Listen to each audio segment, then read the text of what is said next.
Move fast and break things. This was Zuck's winning philosophy in the early days of Facebook. Facebook celebrated how many A/B tests were failed by each employee rather than their wins. There simply was no room for perfectionism. The company saw a phase of rapid iteration and both growth and failures. Their first mover advantage and this ethos of failing and failing often helped them become a powerhouse. This compares to today's day and age where the company is just not iterating and has lost its philosophy of moving fast and breaking things, and instead is just breaking everything. Being a perfectionist with ADHD is like trying to learn to drive for the first time in a supercar. You're just not helping yourself. Living with ADHD means we often lack the ability to focus when starting a new task or paying attention over long periods of time, especially when things aren't going as planned. Perfectionism makes the whole process a lot worse. Of course, as university students, we want to produce our best work, but sometimes just keeping on moving forward is the best thing we can do for ourselves. Don't get me wrong, it's an unnatural feeling to try to produce things that aren't exactly your best work, but sometimes it's necessary. The Perfectionism-Procrastination Loop sums up perfectly how I feel when I add the pressure of perfectionism to my ADHD. It's a vicious cycle that forces me to rethink my life view. We procrastinate because we want to be perfect, but just moving forward is good enough sometimes. At Oxford, our terms are a lot shorter and a lot more intense. There simply isn't any room to be a perfectionist. In this video, I'll share 5 practical steps that have helped me overcome perfectionism as a medical doctor and a PhD student at the University of Oxford with ADHD. Number 1, get used to the idea of producing a poor first draft. When I reflect on my medical school and PhD journey, most of the effort I put into essays and assignments was trying to get my very first draft together. I wanted it perfect, but it's far more time efficient to get a back of the envelope first draft together and then work on making substantial improvements. Having ADHD and being a perfectionist, you're probably used to the idea that your first draft has to be perfect, and this makes you prone to procrastinating along the way. A change of perception is needed. I found it helpful to look at most uni work in 2 tiers. The first is the drafting stage and the second is the improvement stage. Most of the clarity and enjoyment comes after you've put a first draft together. It just limits your stress and therefore your procrastination a ton after you've got a minimally viable product ready, a first draft ready. Then you can worry about the finer details like flow, grammar, punctuation, but this really comes after you have the bare bones together. In the draft stage, you just want to move quickly to get a first draft together. I also found that I'm able to gain the most clarity and I'm able to see what my final piece of work should look like once I have a first draft together. It helps me make higher level changes that help improve my final work overall. One of my med school tutors would always say, once you've produced a first draft, just put it away and come back to it with fresh eyes. And that's something I've applied to every single essay I've ever written at university since I heard that advice. So yeah, contrary to what we learned growing up, quality is not always better than quantity, at least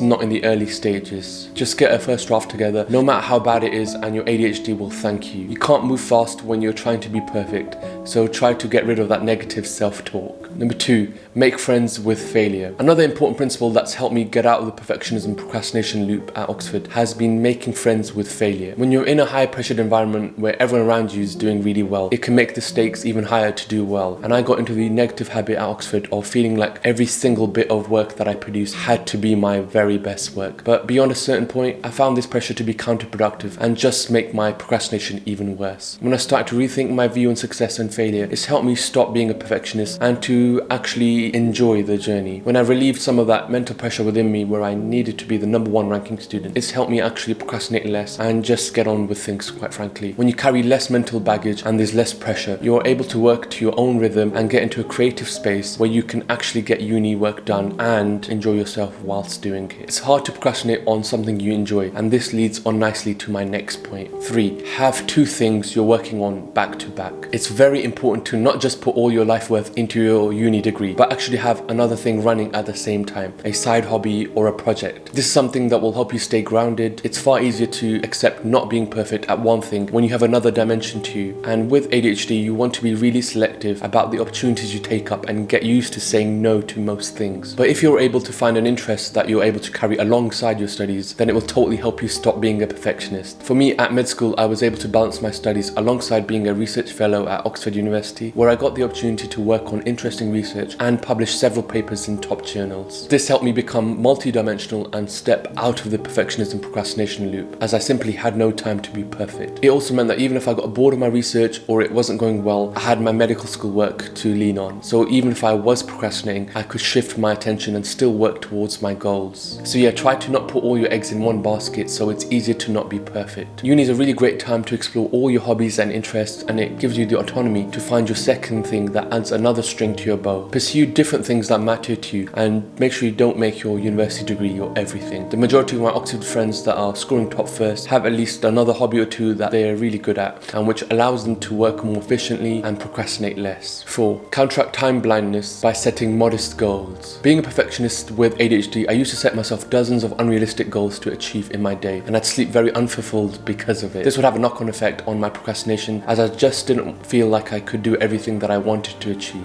Time blindness is a real problem with ADHD. We're genuinely quite bad at predicting how long tasks take to complete. You can check out my previous video on overcoming time blindness next, where I talk about the fudge ratio and how you can apply this to make better time estimates with ADHD. What I found is by setting myself more modest goals with ADHD, I can stop my procrastination. It's harder to procrastinate when you have only 3 things you want to accomplish in your day, rather than 3 dozen things. Brian Tracy's Eat That Frog approach is a great way I found that helps me identify the top 3 things to work on in my day and give myself distraction-free time to work on these. To overcome perfectionism and procrastination, set more modest goals. Once you achieve them, you can always do more if you have time, and this leads on to my 5th and last practical tip you can apply to get out of the perfectionism and procrastination loop at university. 5. Get into a good sleep and wake routine. I'm a huge advocate of sleeping and waking up at the same time daily, and I feel I'm always banging on about it in my videos, but this gives you a great limiter. When you're disciplined to have a bedtime, you know you have to stop work no matter what. It's hard to be a perfectionist as you know you need to stop working. For me, I've been sleeping at 9 PM and waking up at 5 AM at Oxford this whole term, and it's something I hope to continue into the new year. You just can't trust yourself with ADHD to switch off at a certain time, so you need to give yourself bedtime. Time blindness with ADHD means we tend to overestimate how much we can accomplish in our day, and so by giving yourself 101 things to do in your day, you'll just get into a vicious cycle like I was, of staying up late to finish work left over from the day and sleeping unfulfilled. By setting a limiter on your day, a time where you have to stop work no matter what, and for me that's 8 PM, you can stop being a perfectionist and just get the job done. The way I look at it, so long as I'm making 1% achievement in every day, that's 1.01 to the power of 365 multiples across the year, which really adds up. I've improved my life fulfillment infinitely by having a bedtime and sleeping regularly, and I can't recommend the physical and mental benefits of sleeping and waking up the same time every single day. Check out my video next on how I wake up at 5 AM every day at Oxford if you enjoyed this video. Perfectionism can be a good trait at university in moderation. It's good that you want to do well, but being too much of a perfectionist like I was in the past, you just don't help your ADHD and just get into a bad procrastination loop. Do less to do more. That's my 5 practical tips for getting out of the perfectionism procrastination loop at university with ADHD. I hope you found this video helpful and learned at least one thing. If you did, let me know in the comment section below, and like this video and subscribe to stay up to date with more videos on the systems and gadgets that I've built at Oxford that help me make small, marginal 1% gains with my ADHD. Thanks for watching. See you next time.